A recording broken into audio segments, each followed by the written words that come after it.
ভাই আপনার হাতটা আচ্ছা আসতেছে ভাইয়ের কেমন লাগছে? ওকে আজকে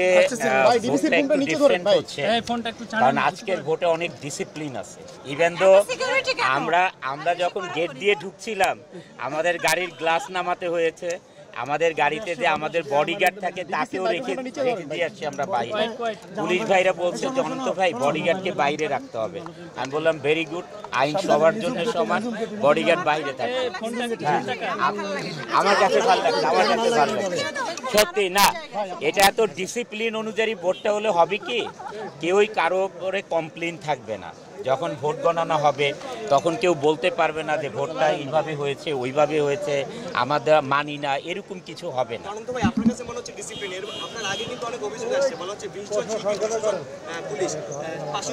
না না না, আমার কাছে শুনেন, আইন সবসময় কঠোর থাকলে যে কোনো কাজের ডিসিপ্লিন থাকে। হ্যাঁ, আইন কঠোর থাকা মানেই দেশে ডিসিপ্লিন ভালো থাকে, এটুকু স্বীকার করতে হবে।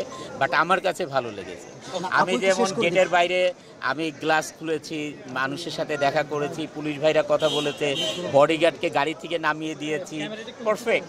কারণ এই যে ডিসিপ্লিনটা এটা আমার কাছে ভালো লাগে। কিন্তু আপনি একটু বলুন তার কাছে ভালো লাগে না কেন? আপনি আমার কাছে ভালো লাগে না এই জন্য, এটা তো শিল্পীদের ভোট, সবাই মজা করবে, শিল্পীদের ভোট, এটা এত বেশি রেস্ট্রিক্টেড, এত কিছু দরকার ছিল না। কারণ আমার সাথে আমার পার্সোনাল গার্ড তো আসবেই, তাই না? তাদেরকেও ঢুকতে দিবেন, এটা কেমন কথা? কারণ আমি শিল্পী, আমি ভোট দিতে আসছি ভাই, এখানে তো অন্য কিছু হচ্ছে না, এত নিরাপত্তা দিয়ে দরকার কি?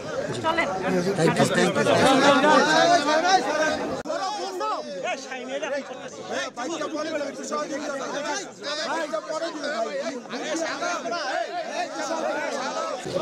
অবশ্যই, কারণ আমরা তো এফডিসিতে শুটিং করি, তো শুটিং করার সময় শুধুমাত্র সেটে থাকাটাই তো আমাদের বিষয়, একমাত্র বিষয় না। শুটিংয়ের সেটের বাইরে আমাদের মেকআপ রুম আছে, আমাদের ওয়াশরুম আছে, আমাদের ড্রেস রুম আছে, এগুলো নানান কিছু আছে।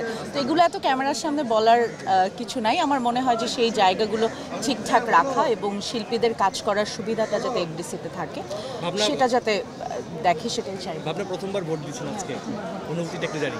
অনুভূতি ডেফিনেটলি ভালো। ভোট দিতে তো ভালোই লাগে, মনে হয় যে নিজের একটা অধিকার আছে, সো ডেফিনেটলি ভালো। পরিবেশ কেমন দেখছেন?